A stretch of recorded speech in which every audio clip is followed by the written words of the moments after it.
Bonjour. Vous savez maintenant comment déterminer quelle est la meilleure action à exécuter à un état donné. C'est simple, c'est celle qui va maximiser l'utilité espérée. Autrement dit, une action peut avoir plusieurs états possibles, chacun avec une certaine probabilité, et vous allez multiplier la probabilité de chacun des états résultants par sa valeur d'utilité et faire la somme de tout ça pour avoir l'utilité espérée d'une action. Mais en général, pour arriver à un certain but, il faut exécuter plusieurs actions séquentiellement. Alors, il faut se poser la question, c'est quoi l'utilité de cette séquence d'actions? Pour arriver à analyser ce genre de problème, il faut utiliser ce qu'on appelle un processus de décision markovien. C'est le sujet de cette vidéo. Donc, rappelons notre question ici. Qu'est-ce qu'on fait lorsque plusieurs actions consécutives sont nécessaires pour atteindre le but visé? Dans ce cas-là, ce qu'on va voir, c'est qu'il faut déterminer quelle est la politique qui permet de choisir la meilleure action à chaque état. Pour représenter ça comme un processus de décision markovien, il nous faut d'abord ce qu'on appelle un modèle de transition. Donc là, ici, on a T, S, A, S', où S et S' sont deux états, et A est l'action qui nous fait passer de l'état S à l'état S'. En général, ça, c'est probabiliste, c'est-à-dire que la probabilité d'avoir l'état S' si on exécute l'action A à l'état S. Et évidemment, pour chaque état successeur S possible, si on fait la somme des probabilités, ça doit donner 1. Voici un exemple. Ici, on a quatre états. Donc, l'état normal, l'état blessé, l'état mort et l'état victorieux. Ce qu'on va remarquer ici, c'est qu'à chaque état, il y a deux actions possibles, attaquer ou fuir. Si vous êtes dans l'état normal et que vous attaquez, vous avez une probabilité de 0,2 de vous retrouver à l'état mort. Vous avez une probabilité de 0,4 de vous retrouver à l'état victorieux et une probabilité de 0,4 de vous retrouver à l'état blessé. Si dans le même état normal, vous choisissez de fuir, vous avez une chance sur deux de vous retrouver dans le même état, vous avez une chance sur 10 d'être mort, vous avez 4 chances sur 10 d'être blessé et finalement aucune chance d'être victorieux. Alors, il y a le même genre de raisonnement qu'on peut faire ici pour l'état blessé et pour les états morts et victorieux, on remarque que dans ces cas-là, il n'y a aucune action possible, ce sont donc des états finaux. Alors voici comment on peut imaginer un modèle de transition. Maintenant, on va se demander comment on fait pour calculer l'utilité de chacun des états. Parce qu'en fait, comme on le sait, pour savoir quelle action est la meilleure, il va falloir évaluer l'utilité des états résultants.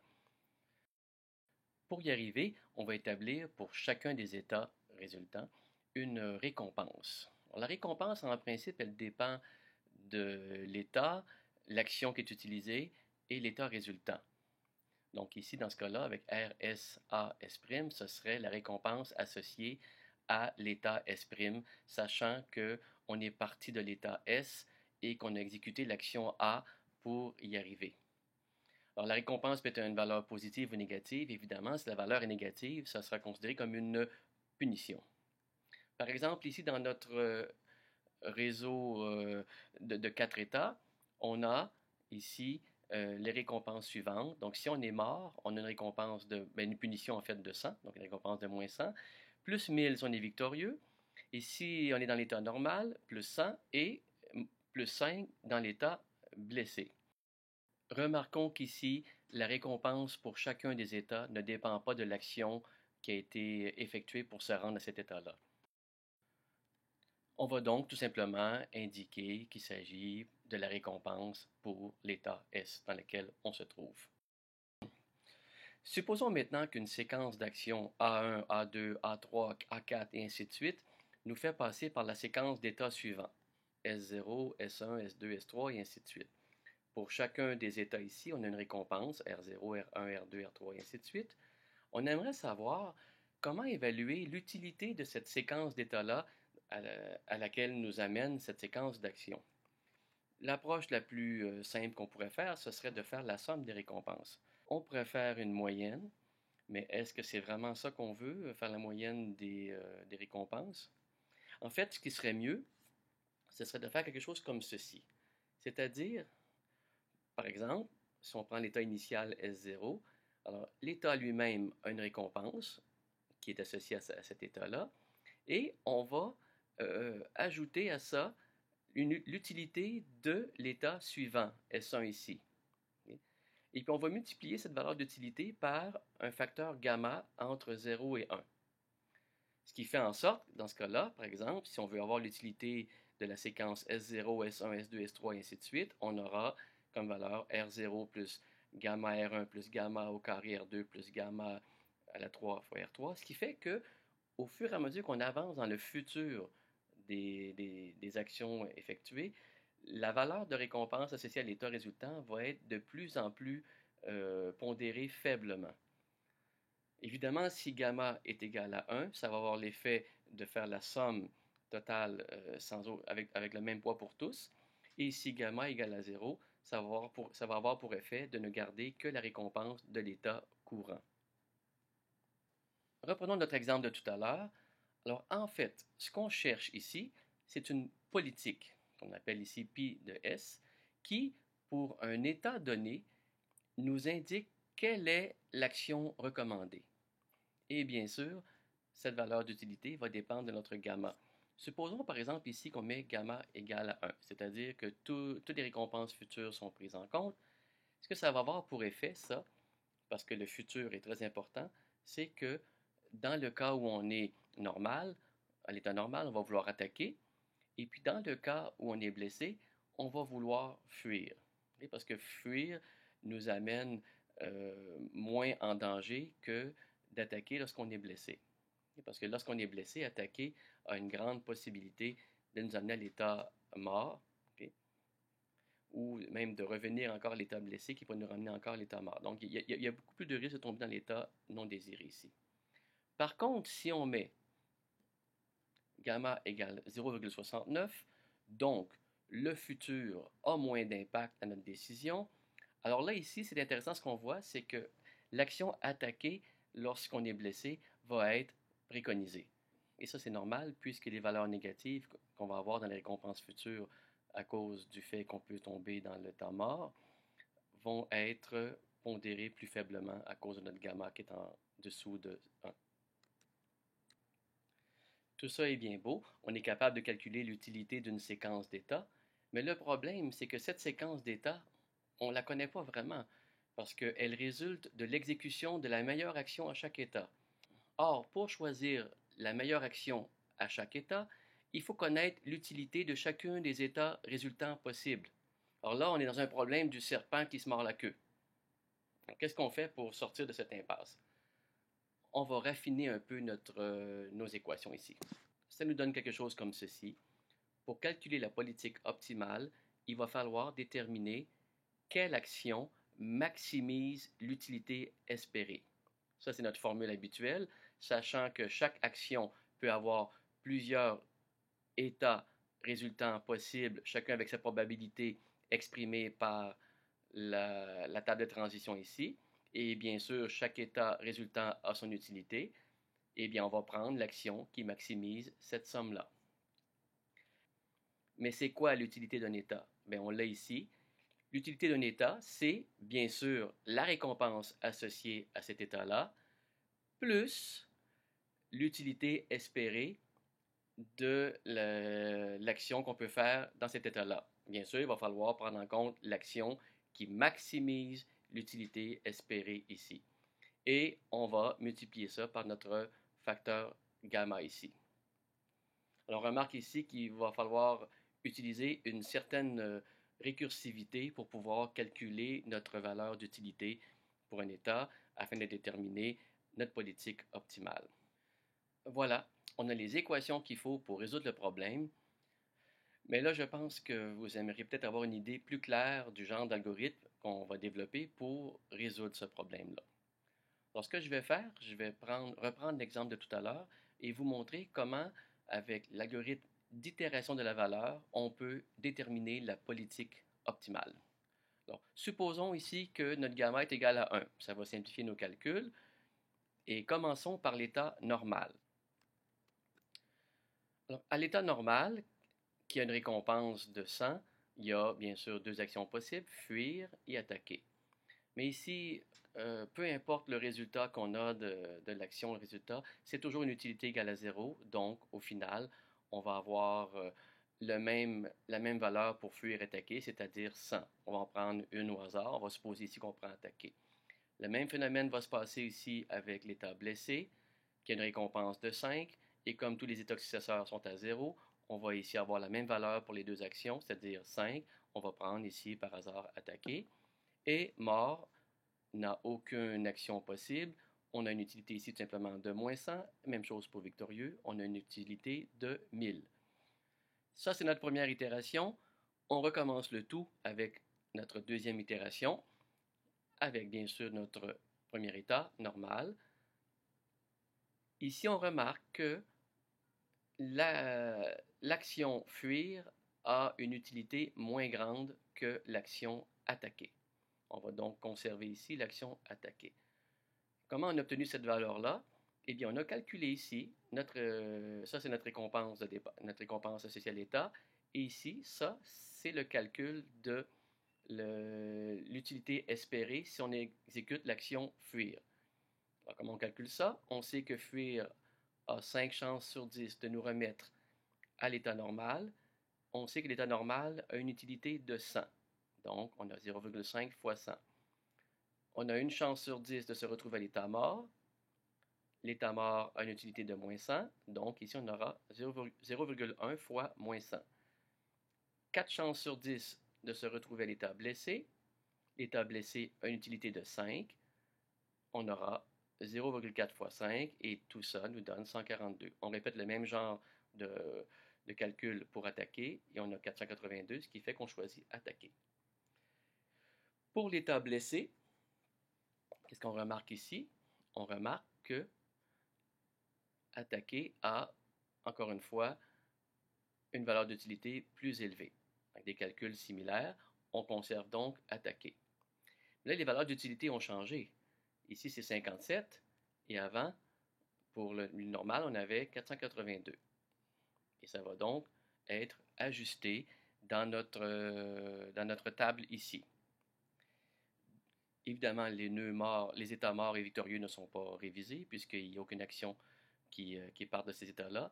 Et on peut passer à la troisième itération. On recommence. Ce qu'on remarque ici, c'est que dans l'état normal, encore une fois, l'action attaquer nous donne une meilleure utilité. Par contre, à l'état blessé, ici, il y a un changement. Il y a un changement, c'est l'état fuir qui nous donne une meilleure utilité. On va donc changer ici pour fuir. Et bien sûr, nos deux valeurs d'utilité ont été ajustées. Et on continue comme ça. Et après 80 itérations, on va avoir des valeurs qui ne bougent pas beaucoup et notre politique se limite à attaquer pour normal et fuir pour blessé, pour l'état blessé. Alors, je vais prendre ici un autre exemple tiré du livre de Russell et Norvig. Il s'agit d'un agent qui peut se déplacer dans un ensemble de cases. Ici, c'est un obstacle. Et puis, ses mouvements sont bruités. C'est-à-dire que lorsqu'il veut avancer dans une case, par exemple ici, aller de la case 1 à la case 2, il y a 8 chances sur 10 de pouvoir se retrouver à la case où il veut aller. Et il y a une chance sur 10 de se retrouver dans une case qui se trouve à côté, à droite ou à gauche. Donc, une chance sur 10 ici de se retrouver dans la case ici 2-1. Et puis, lorsqu'il frappe un mur ou un obstacle ici, il va rebondir dans la même case. Donc, ici, une chance sur 10 de revenir dans la même case. On va supposer ici qu'il y a une récompense de moins 0,04 pour chacune des cases non finales, c'est-à-dire ici toutes les cases qui sont pas parmi ces deux-là. Lorsqu'il se retrouve dans cette case-là, il n'y a aucune action possible, ça s'arrête, et puis il a une récompense de plus 1. Lorsqu'il se retrouve dans cette case-là, ça s'arrête encore une fois, et sa récompense est de moins 1. Ce qu'on va remarquer ici, c'est que lorsque la récompense est de moins 0,04, la politique optimale est la suivante. Donc, il va toujours essayer de contourner l'obstacle ici pour rejoindre la case qui est en haut ici. Dans ce cas-ci, il va tout de suite monter ici pour essayer d'aller dans la case ici qui a une récompense de 1. Si on met une récompense inférieure à moins 1,6, c'est-à-dire que ça fait très mal de rester dans chaque case, c'est intéressant de voir qu'est-ce qui se passe. Ici, l'agent se précipite le plus vite possible vers une des cases finales. Si on met quelque chose entre moins 0,0221 et 0, ici on voit que l'agent ne prend aucun risque. Si on se rappelle notre première politique, lorsqu'on avait une récompense de moins 0,04, l'agent ici, dans cette position-là, allait vers la gauche, okay, au risque de se retrouver dans la case moins 1. Et ça s'explique parce que la punition ici maintenant, elle est plus faible, donc ça nous dérange moins de rester dans l'environnement. Maintenant, essayons de voir comment la politique optimale peut être déterminée en supposant que la récompense est de moins 0,04 pour chacune des cases de notre environnement, à l'exception des deux en haut à droite, bien sûr. Et encore une fois, on va prendre un gamma égal à 1 pour simplifier nos calculs. Initialement, on met des utilités à 0 pour toutes les cases, donc pour tous les états de notre environnement. Et à la première itération, sans surprise, comme c'est des zéros partout, notre mise à jour des utilités va être essentiellement la récompense associée à chacun des états. Donc, moins 0,04 partout, à l'exception de 1 en haut à droite et moins 1 la case de dessous. C'est maintenant que ça devient intéressant. À la prochaine itération, lorsqu'on remarque ici, prenez la case de la position 3,3, on va voir que la meilleure action, c'est d'aller à droite. Et si vous regardez les valeurs d'utilité ici, on a 1 ici dans cette case-là. Et comme on s'en va à droite, on a 0,8 comme probabilité d'y arriver, donc 0,8 fois 1. On a une chance sur 10 de se retrouver ici, donc récompense négative, moins 0,1 fois 0,04, et une chance sur 10 de rebondir sur le mur, qui nous fait retomber au même endroit avec l'utilité de moins 0,04, ce qui nous donne ici moins 0,1 fois 0,04, pour un total de 0,752. Il va donc falloir réviser cet état-là en lui attribuant une utilité de 0,752 au lieu de moins 0,04. La case d'en dessous, on pourrait remarquer ici que la meilleure action, c'est d'aller à gauche. Okay? Et aller à gauche, ça va nous donner une utilité de moins 0,08. Il faudra que ce soit révisé, ce qui fait en sorte que nos utilités maintenant pour ces deux cases-là sont celles-ci. Et on refait la même chose pour toutes les autres cases, et on va avoir, pour toutes les autres cases, moins 0,08. Itération terminée. Maintenant, on recommence. On va voir ici que cette case-là peut encore avoir une utilité améliorée. Okay? En faisant l'action d'aller à droite, donc aller ici, on va remarquer qu'avec les nouvelles valeurs d'utilité, on va avoir 0,827. Même chose ici, on va avoir un gros changement ici parce que l'utilité de la case qui est en haut est nettement plus grande que ce que c'était avant. Alors on va voir que maintenant on aura une utilité de 0,454. Même chose ici, ça va changer sensiblement puisque la case ici à droite a une très forte utilité, donc ça va renforcer l'utilité de l'action d'aller à droite, qui nous donne une utilité de 0,546. Voici les trois cases qui ont été révisées, et les autres cases vont aussi être révisées. Elles vont toutes avoir maintenant la valeur de moins 0,12. On continue comme ça, voici notre valeur, et ainsi de suite, jusqu'à ce que la plus grande variation d'utilité ne dépasse pas un seuil minimal, ce qui fait qu'au bout du compte, on va avoir ces utilités-là. Maintenant qu'on a ces utilités calculées pour chacun des états, on peut déterminer quelle est la meilleure action pour chacun des états en prenant notre formule de maximisation de l'utilité espérée, ce qui va nous donner la politique qu'on a ici à droite, qui correspond à celle que j'ai montrée tout à l'heure. Remarquons ici cette action-là, donc d'aller à gauche, comment elle est calculée. Pour y arriver, on fait, on fait un survol de toutes les actions possibles. Donc, on peut aller à gauche, en haut, à droite et en bas. Et pour chacune des actions, on va calculer l'utilité espérée en prenant les valeurs qui sont ici. Et on remarque que c'est celle d'aller à gauche qui maximise notre valeur d'utilité, qui est de 0,611. Voilà, j'espère que ces exemples vous auront permis de voir que l'algorithme est finalement pas très compliqué. C'est très simple. À chaque itération, on a des valeurs d'utilité pour chacun des états de votre problème. Et puis, on va essayer maintenant de regarder pour chaque état chacune des actions possibles. Et on va choisir l'action qui maximise l'utilité espérée.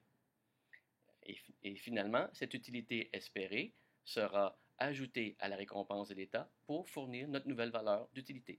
C'est pas plus compliqué que ça. Bon, ça, c'est une manière seulement d'y arriver. On pourrait le voir différemment, notre problème. Au lieu de changer à chaque fois la valeur d'utilité, on pourrait partir d'une politique, disons aléatoire, et puis améliorer notre politique à chaque itération. Mais cet algorithme-là, c'est tout simplement l'algorithme d'itération de la politique. Je vais vous montrer ça avec notre exemple. Allons-y. Ici, on va prendre un gamma égal à 1 comme tout à l'heure pour simplifier nos calculs. Notre état initial est une politique fixée au hasard, ce qu'on est ici, à gauche. Et puis, pour chaque état, notre utilité initiale est 0. Ce qu'on va faire maintenant, c'est qu'on aimerait bien évaluer la qualité de notre politique. Donc, comment on va y arriver? Bien, c'est très simple ici. On va faire appel à notre algorithme d'itération de la valeur, mais cette fois-ci, à chaque itération, quand on va réviser les valeurs d'utilité, on ne va pas prendre la meilleure action possible. On va choisir l'action qui correspond à notre politique actuelle. Alors, si on applique ça avec la politique qu'on a ici à gauche, on va obtenir ceci. Maintenant qu'on a une valeur d'utilité pour chaque état, on va réviser notre politique. Est-ce que ça se pourrait que, dans certains cas, on pourrait choisir une meilleure action?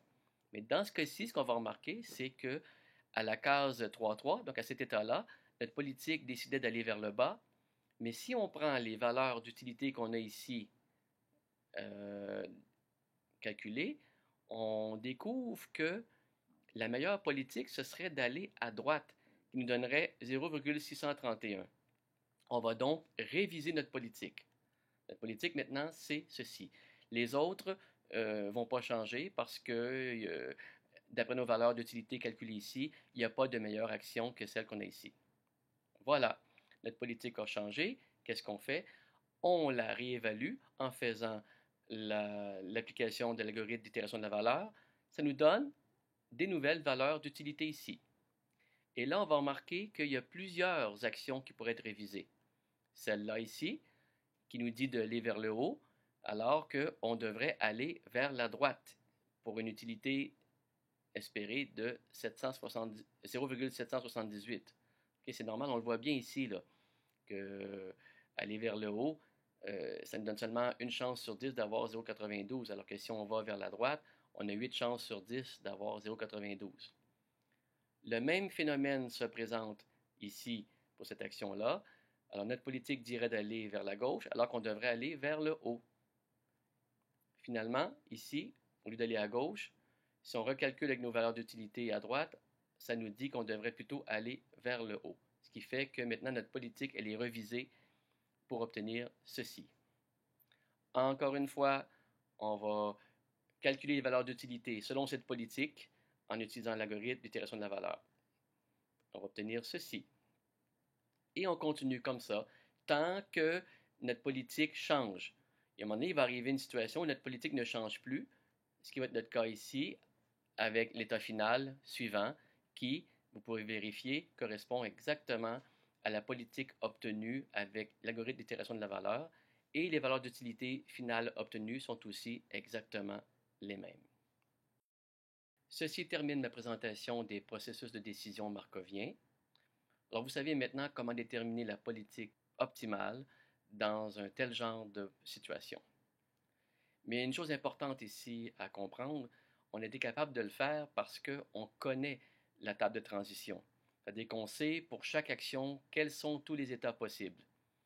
Malheureusement, dans une situation réelle, ce n'est pas le cas. Il faut expérimenter des actions pour savoir quel est leur effet. Alors, pour arriver à développer un modèle dans ce genre de situation, il va falloir faire appel à l'apprentissage par renforcement. Mais ici, ça c'est un autre sujet, on y reviendra dans une autre vidéo.